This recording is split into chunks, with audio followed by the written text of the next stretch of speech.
नमस्कार, स्वागत आहे तुमचं प्रसाद सर्स अभ्यास क्लासेस या यूट्यूब चॅनलवरती. आजचा आपला विषय आहे सायन्स 1 SSC बोर्ड एक्झामिनेशन 2024-25 1 फेब्रुवारीपासून चालू होणार आहे. तरी आज आपण सायन्स 1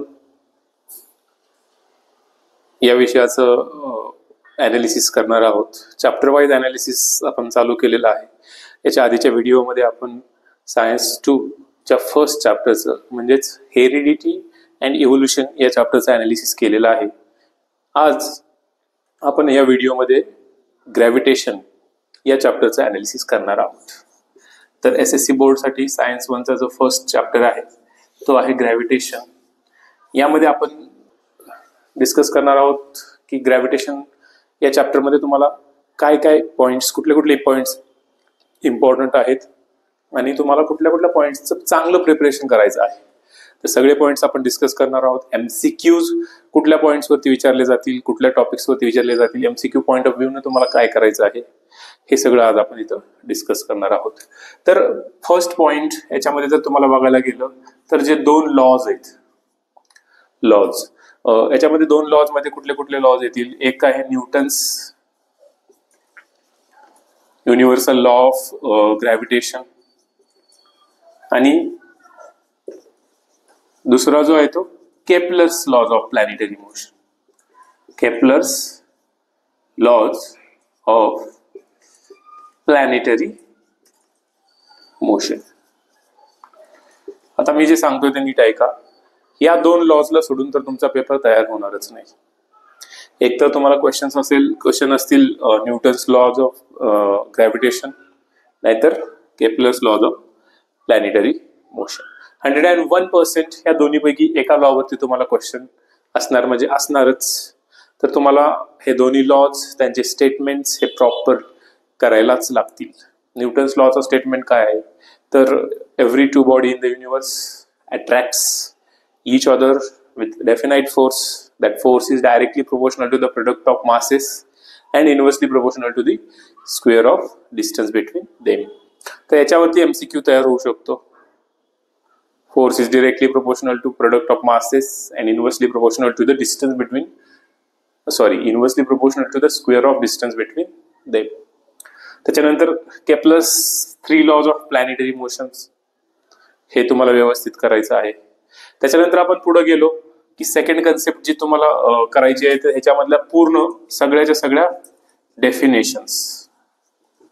आता डेफिनेशन्स मध्ये कुठल्या कुठल्या डेफिनेशन्स येत आहेत तर एस्केप व्हेलॉसिटी आहे, फ्री फॉल आहे आणि बाकी काय असतील. त्याच्यानंतर low tide, high tide, low tide and high tide हे पण तुम्हाला व्यवस्थित करायचं आहे.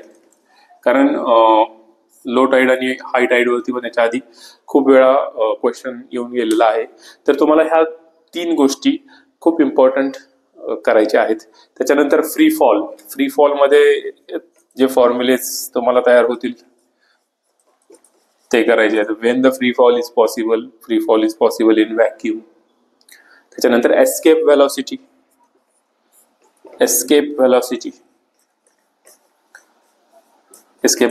Definition. What is the escape velocity? आपल्याला माहिती आहे 11.2 kilometers per second. The velocity with which any object escapes from the gravitational field of the earth. That velocity is called as escape velocity. तर एस्केप व्हेलॉसिटी, फ्री फॉल ह्या definitions तुम्हाला व्यवस्थित करायला लागतील. त्याच्यानंतर आणखीन जे आहे ग्रॅव्हिटेशनल फोर्स आपण बघितलं, F is equal to G M1 divided by D square. त्याच्यानंतर variation in the value of G, that is acceleration due to gravity. Acceleration due to ग्रॅव्हिटीची कन्सेप्ट तुम्हाला चांगली करायला लागेल. त्याच्यानंतर variation in the values of G according to the depth, according to the height on the surface of the earth, at polar region, at equatorial region. ह्या पॉइंट्सवरती तुम्हाला focus करायचा आहे. आणि त्याच्यानंतर एक्झरसाइज जो आहे या चॅप्टरचा, त्या एक्झरसाइज मध्ये काही इम्पॉर्टंट क्वेश्चन्स आहेत ते पण मी तुम्हाला मार्क करून देईन. त्या क्वेश्चन्स वरती तुम्हाला प्रॉपरली फोकस करायचा आहे. तर कुठले कुठले क्वेश्चन्स कसे कसे करायचे हे मी तुम्हाला सांगेन. आणि प्रिव्हियस इयर क्वेश्चन पेपर्स तुम्ही फॉलो करा. प्रिव्हियस इयर क्वेश्चन पेपर्समध्ये तुम्हाला व्हरायटीज ऑफ क्वेश्चन्स मिळतील, ते तुम्ही प्रॅक्टिस करा.